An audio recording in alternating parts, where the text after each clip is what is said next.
आकाशवाणी भोपाल से प्रस्तुत हैं प्रादेशिक समाचार।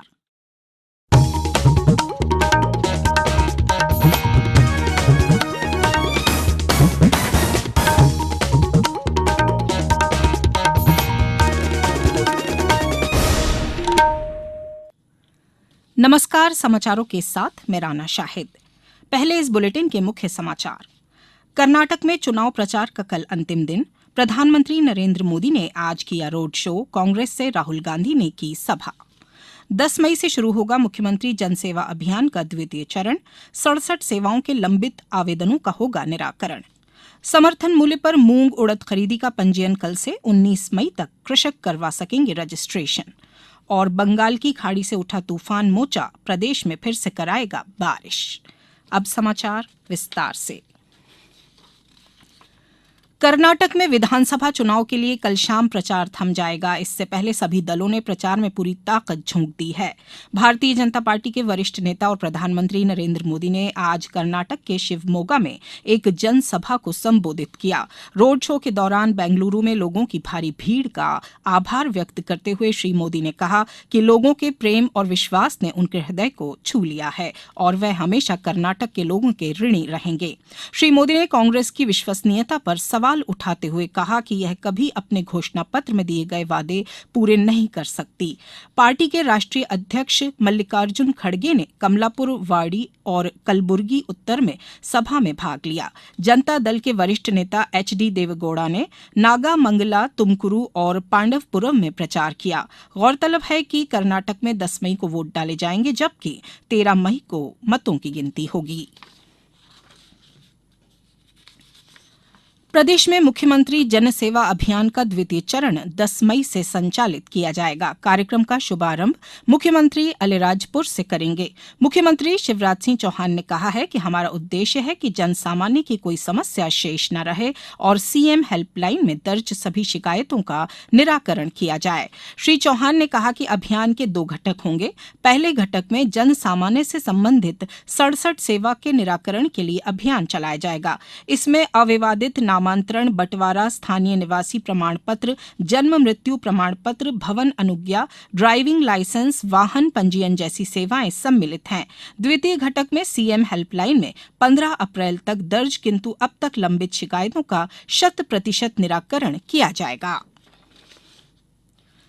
स्नातक चिकित्सा पाठ्यक्रमों में प्रवेश के लिए राष्ट्रीय प्रवेश सह पात्रता परीक्षा नीट आज आयोजित की गई। यह परीक्षा मणिपुर को छोड़कर पूरे देश के विभिन्न शहरों के अलग अलग केंद्रों और देश के बाहर 14 शहरों में आयोजित की गई। नीट परीक्षा केवल उन उम्मीदवारों के लिए स्थगित की गई है जिनके परीक्षा केंद्र मणिपुर में है। यह निर्णय राज्य में कानून व्यवस्था की स्थिति को देखते हुए मणिपुर सरकार के अनुरोध पर लिया गया है। इन उम्मीदवारों के लिए परीक्षा की नई तारीख जल्द ही घोषित की जाएगी। प्रदेश में भी आज विभिन्न परीक्षा केंद्रों पर नीट की परीक्षा आयोजित की गई। यहां करीबन 81,000 विद्यार्थी परीक्षा में शामिल हुए। बड़वानी से हमारे संवाददाता ने बताया है कि जिला मुख्यालय पर बनाए गए 11 परीक्षा केंद्रों पर विद्यार्थियों ने परीक्षा दी। समाचारों में वक्त है एक ब्रेक का। ये समाचार आप आकाशवाणी भोपाल से सुन रहे हैं। हमारे समाचारों को अब आप कभी भी और कहीं भी अपनी सुविधा के अनुसार सुन सकते हैं। ये समाचार बुलेटिन YouTube, ट्विटर और फेसबुक पर AIR न्यूज भोपाल पेज पर भी सुने जा सकते हैं। इसके अलावा आप हमारी वेबसाइट newsonair.nic.in पर अथवा AIR न्यूज ऐप पर भी समाचार सुन सकते हैं। ब्रेक के बाद समाचारों में एक बार फिर आपका स्वागत है। प्रदेश में मूंग और उड़द की समर्थन मूल्य पर खरीदी के लिए कल से पंजीयन शुरू होगा। कृषि मंत्री कमल पटेल ने कहा है कि किसान भाई 19 मई तक ग्रीष्मकालीन मूंग और उड़द फसलों का पंजीयन करवा सकेंगे। श्री पटेल ने बताया कि प्रधानमंत्री नरेंद्र मोदी और मुख्यमंत्री शिवराज सिंह चौहान के नेतृत्व एवं मार्गदर्शन में किसानों के आर्थिक सशक्तिकरण के लिए सतत प्रयास किए जा रहे हैं।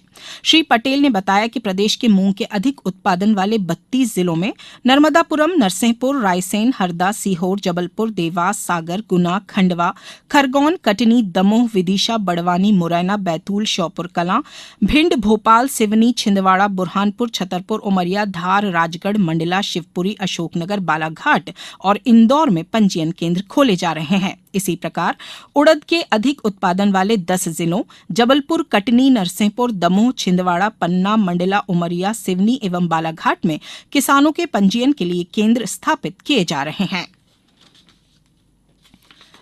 शहडोल जिले में नल जल योजनाओं के समय पर पूरा नहीं होने से 38 गांवों में पेयजल संकट गहराता जा रहा है। लोक स्वास्थ्य यांत्रिकी विभाग ने 7 बड़े ठेकेदारों को नोटिस जारी किया है।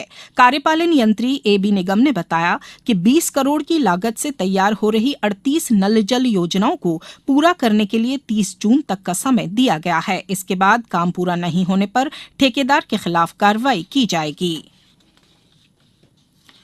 आज विश्व एथलेटिक्स दिवस मनाया जा रहा है। इसका मुख्य उद्देश्य बच्चों के बीच फिटनेस के प्रति जागरूकता फैलाना और युवाओं तथा स्कूली बच्चों को खेल की ओर प्रेरित करना है। इस वर्ष विश्व एथलेटिक्स दिवस की मुख्य विषय वस्तु athletics for all a new beginning है। युवा कार्य और खेल मंत्री अनुराग सिंह ठाकुर ने कहा है कि पिछले 24 घंटों के दौरान नीरज चोपड़ा ने दोहा में डायमंड लीग जीती है और लॉस एंजलिस में एथलेटिक्स ट्रैक फेस्टिवल में खिलाड़ियों ने 3 राष्ट्रीय रिकॉर्ड तोड़े हैं। यह विश्व एथलेटिक्स दिवस मनाने का एक तरीका है। खेलों में भारत के लिए यह एक महत्वपूर्ण सप्ताह रहा है। प्रदेश में आंधी, बारिश और ओलावृष्टि का दौर थमते ही गर्मी के तेवर तीखे होने लगे हैं। हालांकि राजधानी भोपाल समेत सीहोर, बैतूल, देवास, रतलाम, उज्जैन, शाजापुर और आगरमालवा में कहीं कहीं हल्की बूंदाबांदी हो सकती है। कई जिलों में आज भी बादल छाए रहे। इसी बीच बंगाल की खाड़ी में तूफान मोचा मजबूत हो रहा है, जिसके असर से प्रदेश में एक बार फिर बारिश शुरू हो सकती है। मौसम विभाग के अनुसार तूफान मोचा आज पश्चिम बंगाल और ओडिशा में असर दिखाएगा। 8 और 9 मई को इसकी तीव्रता बढ़ने का अनुमान है। मौसम विभाग के अनुसार 15 मई के बाद प्रदेश में पारा बढ़ सकता है, लेकिन उत्तर पश्चिम भारत से लेकर मध्य भारत के राज्यों में कई दिन तक लगातार लू चलने जैसी घटनाएं आम गर्मियों की तुलना में कम होंगी। जून में मानसूनी बारिश शुरू हो जाएगी। ऐसे में यह 2 दशक की सबसे छोटी गर्मी का सीजन हो सकता है।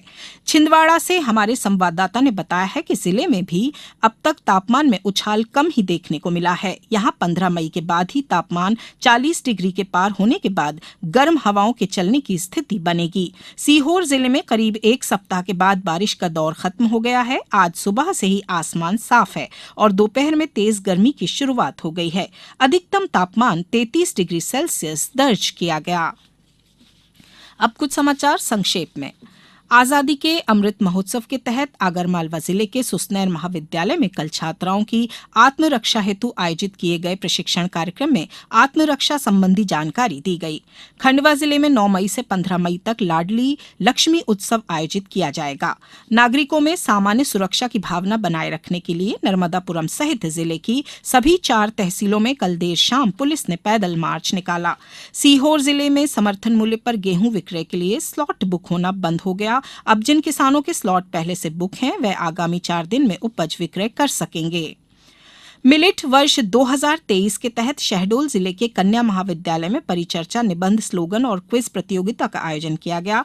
राज्य हज कमेटी ने इस वर्ष हज पर जाने वाले श्रद्धालुओं के लिए बकाया राशि जमा करने की अंतिम तिथि 15 मई तय की है। अंत में मुख्य समाचार एक बार फिर। कर्नाटक में चुनाव प्रचार का कल अंतिम दिन। प्रधानमंत्री नरेंद्र मोदी ने आज किया रोड शो। कांग्रेस से राहुल गांधी ने की सभा। 10 मई से शुरू होगा मुख्यमंत्री जनसेवा अभियान का द्वितीय चरण। 67 सेवाओं के लंबित आवेदनों का होगा निराकरण। समर्थन मूल्य पर मूंग उड़द खरीदी का पंजीयन कल से 19 मई तक कृषक करवा सकेंगे रजिस्ट्रेशन। और बंगाल की खाड़ी से उठा तूफान मोचा प्रदेश में फिर से कराएगा बारिश। आज इस बुलेटिन में बस इतना ही। नमस्कार।